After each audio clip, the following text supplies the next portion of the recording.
안녕하세요. 닥쳐라 정치입니다.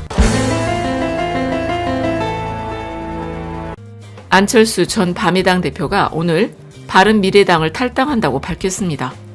그런데 지금까지 안철수 당적을 살펴보자면 다들 아시다시피 처음엔 무소속이었다가 민주당의 전신인 새정치연합부터 시작해 국민의당을 창당했다가 다시 또 바른미래당을 만들지 않았습니까?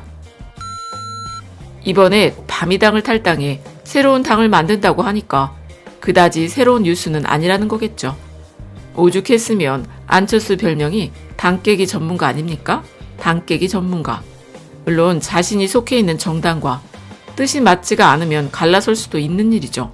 하지만 안철수의 정치적 입지를 생각해보면은 의문이 남을 수밖에 없는 게 조국 전 장관이 새정치민주연합의 혁신위에 참여하게 되면서 지금의 민주당 시스템을 만들어냈었죠. 그런데 그때요, 안철수가 본인의 목소리를 충분히 내면서 민주당을 이끌 수 있는 위치에 있지 않았습니까?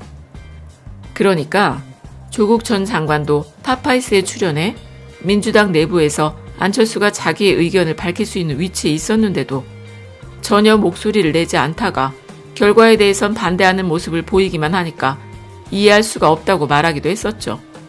그러다가 문재인 대표가 안철수를 찾아가 전권을 다 넘겨주려고 했는데 하지만 다행히 그날 밤 하늘이 도우셨는지 안철수가 문 앞까지 찾아온 문재인 대표를 만나주지도 않았죠. 그러니까 안철수라는 사람은 원탁에 앉아서 논의를 하는 것보다는 상석이라는 아주 명확한 자리에 앉는 걸 좋아하는 것 같은 느낌이 들었는데요.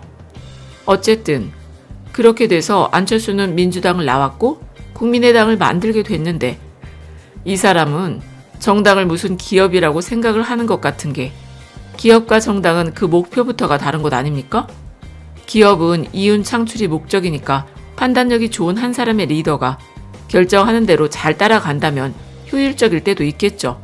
하지만 정치는 다양한 목적을 향해 나가는 것 아닙니까? 그래서 하나의 정당 안에서 서로 다른 목적을 가진 사람들이 협의하고 힘을 모아서 비슷한 방향으로 나아가는 것인데 서로 다른 목적을 얼마나 잘 모아서 한 방향을 제시할 수 있느냐 하는 게 지도자의 역량이라는 것이죠. 그냥 내가 생각하는 방향대로 따라오기만 하면 돼. 이런 식의 안철수 같은 생각으로는 정당 정치를 성공적으로 이끌어 가기는 어렵지 않겠습니까?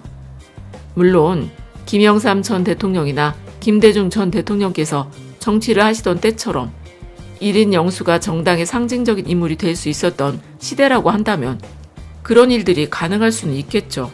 하지만 안철수라는 사람이 김영삼이나 김대중 대통령 같은 정치적 카리스마를 가지고 있을까? 더구나 그런 카리스마를 가지고 있어도 지금 시대와는 맞지도 않는데 그런 카리스마도 없는 안철수가 앞으로 몇 개의 정당을 만들던 안철수가 바라는 정당은 결국엔 만들지 못할 가능성이 크다는 것이죠. 그리고 오늘 손학규 대표가 이런 말을 했어요. 오너가 CEO를 해고하듯이 최후 통첩을 해왔다고 하면서 안철수를 향해 상당한 불쾌감을 직접적으로 드러냈는데 물론 안철수의 머릿속으로는 본인이 바미당을 만들었다고 생각을 할 테니 본인 입장에서는 당연히 할 수도 있는 행동이라고 생각할 수도 있겠죠. 하지만 정권에서는 정당이 무슨 기업도 아닌데 그런 말이 과연 통하겠습니까? 그러니까 안철수는 또 박근혜랑 똑같은 이미지, 소통이 아니라 불통, 바로 불통 이미지만 만들고 있다는 생각이 드네요. 아니 오죽했으면 정치 구단이라는 박지원 의원도 김어준의 뉴스공장에 출연해 다 알아도 안철수 속은 모른다고 했었죠.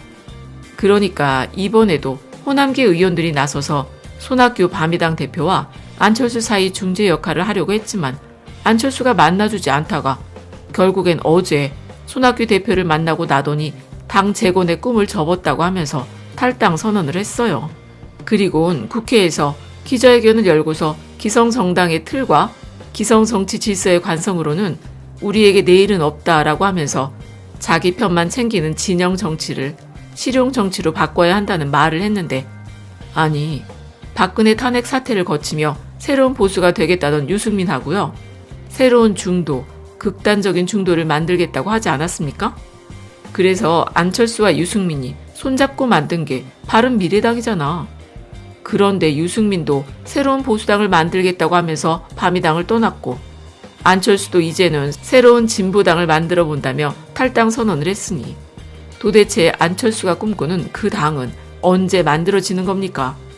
아니, 과연 그런 당이 만들어질 수 있는 걸까요? 안철수 말로는 중도, 그것도 실용적인 중도, 극단적인 중도를 외치고 있지만 중도라는 게 그렇게 쉽나요? 중도라는 건 이쪽도 알고 저쪽도 알고 뭐든지 제대로 알아야 중간이라도 가는 것 아닙니까? 하지만 우리나라에 이런 중도라는 세력이 있기는 있습니까?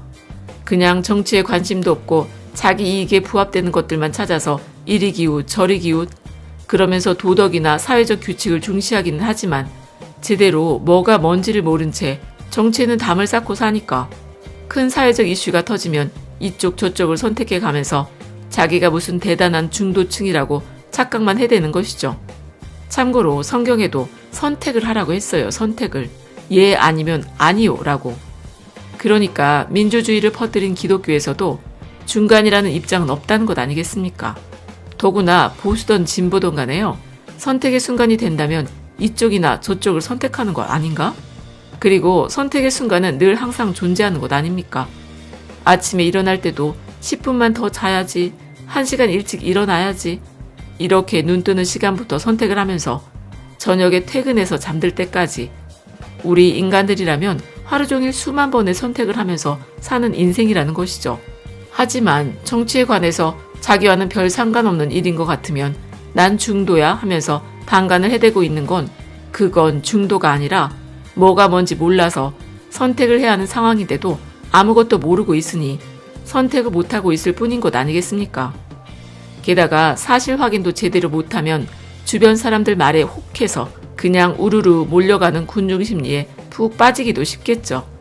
여하튼 바른미래당 손학규 대표가 안철수를 향해서 이런 말을 했어요. 대화와 타협 없는 정치는 고립될 수밖에 없다. 자신의 요구 사항만 얘기하고서 그것이 받아들여지지 않으면 당을 나가겠다는 태도는 정치인의 바람직한 자세가 아니다. 안철수 전 대표가 이 점을 숙고해 앞으로 더 큰 정치인으로 성장할 수 있기를 바란다. 그러니까 조국 전 법무부 장관이 파파이스에 출연해 안철수가 새정치연합에서 있을 때 자신의 의견을 밝히며 논의할 수 있는 충분한 위치에 앉아서 논의는 안 하고 결과가 나오면 반대만 한다고, 그런 게 지금 이 상황에서도 똑같은 것 아니겠습니까? 정치를 하려면 남들의 의견도 이리저리 들어가면서 자기 생각을 말하며 서로 맞춰가야 하는데 안철수는 아직도 그런 정치를 모른다는 것이죠. 그러니까 손학규 대표도 안철수를 향해서 대화와 타협 없는 정치는 고립될 수밖에 없다고 말한 게 바로 정답이 아닌가 싶네요. 그래서 안철수의 행보는 어떻게 될까요? 안철수도 이제는 또 다른 선택을 할 텐데, 안철수가 마라톤 뛰다가 귀국하게 된 계기가 선거법 개정이 되면서 비례대표를 노리고 왔다는 얘기가 많았죠. 하지만 이번 총선에 출마는 안 한다고 했으니 세력 확장을 도모하는 것 같은데, 그러려면 안철수에게 손짓을 해대는 자유한국당 황교안한테 가거나 아니면 친이계 박형준과 이재호가 이끄는 혁신과 통합으로 갈 수밖에 없는데, 총선도 70일밖에 남지 않은 상황이니까 창당을 하기엔 어려운 것 아니겠습니까? 더구나 바로 자유한국당 쪽으로 들어가기엔 부담이 될 테고, 그래서 안철수 측근인 김근식이나 문병호가 있는 혁신과 통합으로 가는 게 맞겠죠. 그런데도 안철수는 탈당 선언을 하면서 불쌍해 보이려고 했는지 더 힘들고 외로운 길을 가겠다고 하면서 피해자 코스프레를 하는데, 국민들은 이제 다 안철수의 행보를 짐작하는 것 아니겠습니까? 겉으로는 실용 중도의 정당을 창당하겠다고 하지만 안철수는 결국 혁신과 통합으로 갈 테고, 그러다가 나중에 황교안 체제가 붕괴가 된다면 자한당으로 넘어가 다음 대선 땐 보수 쪽 대권 후보가 되려 할 겁니다. 그러니까 안철수도 이렇게 말로는 중도를 외치고 있지만 중도가 아니라 보수 쪽 행보를 보이는 것 아닙니까? 아니, 선택의 순간이 되면은 성경에서도 가르치는 그대로 예, 아니요 하면서 둘 중에 하나를 선택해야만 하니까. 그래서 중도라는 건 없다는 거예요. 게다가 안철수가 귀국을 한 지 얼마나 됐다고 벌써부터 여기저기를 쑤시고 다니며 조국 전 장관과 문재인 정부를 향해서 공격을 해대고 있어요. 아니, 안철수가 동양대 표창장이 뭔지는 알겠습니까? PD수첩에 나왔던 팩트는 들어보기나 했을까? 뉴스공장에 출연한 동양대 교수님들이나 직원들 양심 선언은 알고나 있을까? 말로는 중도라고는 하지만 아무것도 모르는 그냥 남이 어떻게 되건 말건 관심도 없이 군중 심리에 파묻힌 말뿐인 중도가 아니겠습니까? 그래서 자칭 중도층이라고 하려면 이쪽도 알고 저쪽도 알고 좀 뭔가 제대로 알아야 중간에 껴들어 싸움을 말리기라도 하는 것이죠. 어쨌든 안철수의 행보는 손학규 대표를 만나서 탈당할 명분, 혁신과 통합으로 넘어갈 명분을 얻으려고 간 것을 본 것 같은데 안철수가 그러거나 말거나 손학규 대표나 조국 전 장관의 말대로 논의와 타협을 모르면 안철수의 미래는 늘 외롭고 쓸쓸할 것 같네요. 그러다가 결국엔 집으로 가던지 또다시 외국으로 가겠죠. 그럼 끝까지 들어주셔서 감사드리고 좋은 의견 댓글로 많이 남겨주세요. 감사합니다.